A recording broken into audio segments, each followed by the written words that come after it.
Here with Coach Gary Wilson. Gary, you've got a group of 14 athletes on the trip. Get a chance to compete in a pretty historic place in Oregon. How's the team kind of come into this meet?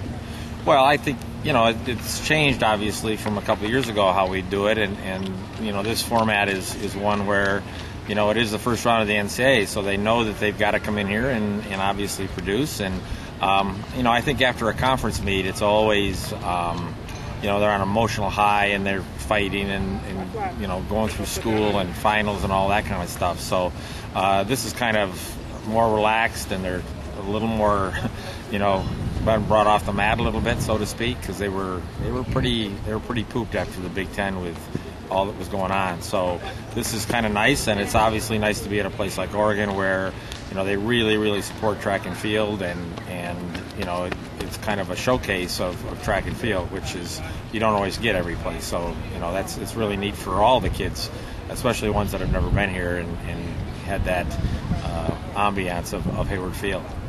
Elizabeth Yetzer was just talking about how she enjoys the day before competition so much. She's like, people are so focused, excited. You can just feel like something big is happening in the air.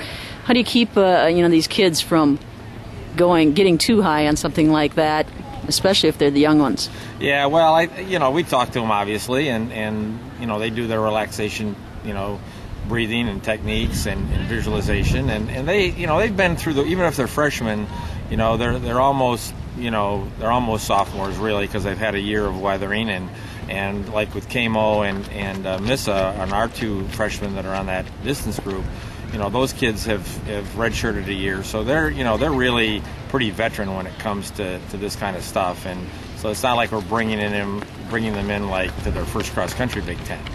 So they're pretty weathered, and they understand that, and that's always a challenge though for coaches and for the athlete not to get all worked up about today, because tomorrow is pretty important. Well, thanks for talking to us, and good luck. Oh, thank you very much for coming out. We appreciate it.